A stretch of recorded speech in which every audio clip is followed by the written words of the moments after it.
Well, thanks for inviting me. I'm Sina. I'm an IT security consultant and researcher for more than 10 years now.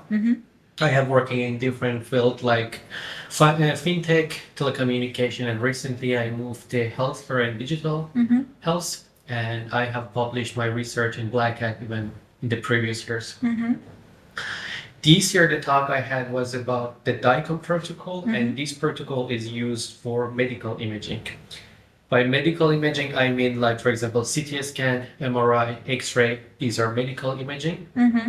And DICOM is the standard that defines. A bit closer, just in case. Okay. And DICOM is the standard that defines how those images should be digitally structured, stored, and it also has a network protocol that defines how those images can be transmitted over a network. This is DICOM in a very short explanation. It's been around for more than 30 years now. It's a legacy protocol, and it has been doing a great job. But in recent years that we have started digitalizing and modernizing the healthcare like other industries, we started using the DICOM on the internet, moving into the cloud more publicly. But DICOM was originally designed and created for isolated network. So it doesn't have sufficient security for internet and cloud.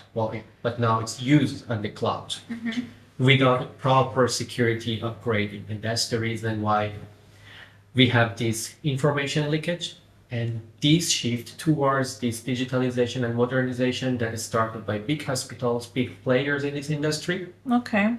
Also pressured the smaller businesses like a small medical imaging that they just have, for example, one MRI device to catch up with this trend because they don't want to be out of the business. But usually they don't have sufficient resources, budget, and knowledge to maintain a complex and secure network. So they just caught up with this new trend with whatever they had, which was mainly just a DSL connection and a very simple IT infrastructure.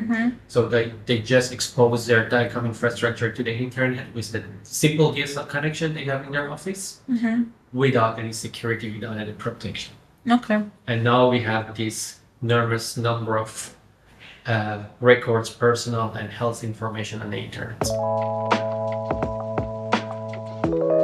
Long back because they had them stored. It was digitalized. It was not on the internet. So maybe someone did, I don't know, an MRI 6 years ago. They had these records stored because they keep the data. They have data retention, of course, but for a long time they keep it. Now they put it on the internet. Yes. Okay. So it goes way back. It's not just recent years, a couple of years back that these systems innovated, but now it's accessible on the internet without any protection. What we did this year, because there has been other news and research on DICOM for a couple of years, they reported this leakage. And we were interested to know, first of all, okay, what is there? What's the information that is leaked? How big it is? Because other researchers didn't really publish very detailed reports. And we were also interested to know, okay, after all these news and research, now in 2023, is it someone did something? It's fixed or not? So we studied the whole protocol to find the attacks, and for more than 6 months, we scanned the whole internet from different countries, different providers, different methods.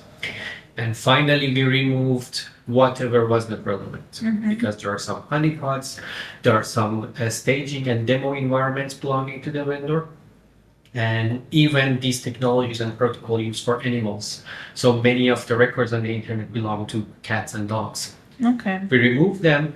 We saw that more than 59 millions of real records with sensitive information are accessible from more than 111 countries, everywhere almost. On top of them in the United States, with more than 18 millions of records. But it's not all because of United States. Why? Because the big cloud providers like Google, Azure, AWS, they don't have servers in all countries. They're mainly in Europe, and majority of them have better services in the United States. Okay. So if, for example, a hospital in Asia wanted to move their DICOM infrastructure to the cloud with one of those big vendors, they just went with the first option, located their servers in United States. And that's the reason why we have such a big number from United States. It's not all from US citizens, but servers are hosted in United States, which is actually against of many data protection laws, because such sensitive information should not leave the country in such a scale. Okay. This is what we did, what we covered in our research this year. Also, we studied the protocol to see, okay, if you have access to data, what you can do. And for the first time, we found an issue in the DICOM protocol that allows you to tamper with the existing data, which should not be allowed. So if you know a result of a medical imaging is on a server on the internet and you can access it, you can even tamper it and change the data. Either you can destroy it effectively by injecting a lot of random data into that, or because you can say, I want to inject this picture between these two pictures, the original pictures. So you can even inject the signs of illnesses in those medical images. Okay. The first and most important thing is that they should not expose their DICOM infrastructure to the internet. There is no reason why such sensitive component and sensitive information should be accessible on the internet without any protection, without any control, without anything, just out there. It must not happen. If they want to use, for example, cloud services, which is actually very good, if they use it correctly, or if their DICOM is hosted somewhere remotely, they should have a secure channel between their internal network and that remote site. Besides of that, it should not be exposed. Nobody else should be able to access the DICOM outside of that. Inside their network, they should have a very good segmentation and segregation. Make sure only authorized devices and user can access the DICOM server under controlled firewalls. Also, for user access, for human access, they can use DICOM Web. It's an extension to this protocol that offers a REST API. And almost all the modern DICOM viewers support it, so they are not going to have any problem. The advantage is that you can control HTTP and a REST API much more and effectively than the DICOM itself. You can have a WAF, that there are many open source and commercial tools, different varieties, to have TLS, to have access control, to protect against implementation vulnerabilities. And you can also use it to integrate it with your IAM system and make sure only authorized doctors, nurse, or medical staff can access this. If they need to give remote access to the people that are not working in that hospital, for example, they can expose it via DICOM Web, sorry. And they can have rate limiting for that to mitigate some issues, because inside the hospital, rate limiting might not be feasible because it may cause fatal errors. You have emergency room, you have surgery room. They need real-time data and examination. But if a doctor 10 days later after examination wants to see a result, they can tolerate some delays. It's not very urgent. Also, they can limit the access to their DICOM Web on the internet only to their country. They don't need to open it to the whole internet, so they can have regional source IP whitelisting. And if there are corner cases, they can communicate. They can give them exceptional access or any other channel of communication. It's still much better than opening it to the whole internet and having it open to everyone.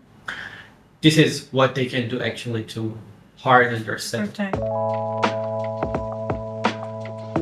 In United States, I assume the situation is better because they have HIPAA and it's mandatory for vendors, for hospitals. But for example, in Europe and other countries, we don't have anything mandatory. We have frameworks, guidelines, but they're all optional. So there is no actual regulation. I think this is what we need in other countries, like how the US is doing it. And when it comes to consent, or for example, signing a paper when you go to a hospital or something like that, I believe it actually happens right now that when you go to a hospital for some services, they give you a form, you sign it, and you give them your permission to store your data. But it's a different situation. For example, if you wanna, I don't know, if it's your email provider, if it's your credit card provider, you can do a good research in an afternoon and decide you wanna go with this provider. But for healthcare situation, imagine your hand is broken, you just go to a hospital, you wanna get it done, you're in pain, you don't think of anything. No cybersecurity where my data is stored, whatever form they put in front of you, you just sign it because you want to get rid of that pain and situation as fast as possible. And I think this is the problem because we don't use such those services when we have time and we can make informed decisions. Sometimes yes, when you do checkup or something like that, but in many cases it's just emergency. You're in a very uncomfortable, painful situation. You form any sign, you sign any form to just get You it don't done. read it, yes. Exactly, and 2 years later, your data is on the internet. This is how it usually happens. Many, I mean, you just need Google DICOM leakage. There are many. In at least what I found so far, none of them mention the name of the vendor or hospital. They all talk about the protocol, but it's the standard protocol for medical imaging. All the vendors, countries, hospitals working in this industry, they use the same protocol. It depends how they use it, but if they're not aware about security and how to use it, probably they have this leakage. Let's see, so we are doing research in the healthcare for security and different protocols like FHIR, like HL7, that now they're getting more popular, getting more used by different hospitals. Hopefully we're going to have another research published end of next year, but we will see. Just about the research, what I can say, because for protection, what we discussed is about hospitals and vendors, but how to fix it correctly, it's actually on the standard bodies and the industry bodies and the standard organization, because they need to regulate this ecosystem and have an effective governance to make sure everybody is following the security guidelines. They have sensitive data, sensitive infrastructure, and right now all the security measures in the specification, it's optional. So vendor says, why should we do that? There is no punishment if we don't have it, and there is no benefit if we have it. They don't do it, clients don't have any options, and auditors also know about the situation, so they cannot do anything about it.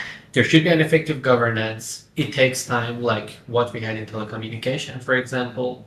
Right now, you don't see 2G anywhere, right? But 15 years ago, it was the only option. It was full of vulnerabilities.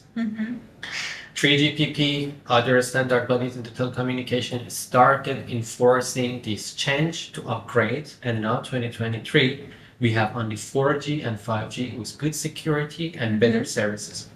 It took more than 10 years, but they started and now we have it. If we never start fixing these problems, medical imaging, we will never have it secure. And actually it's getting more complex and harder to solve because more vendors are coming, more technologies, more products, more hospitals start using cloud or something like that, and more records are being accessible every day on the internet. So we must start doing it immediately, and with having that in mind that it takes time. It's not going to be fixed end of the month.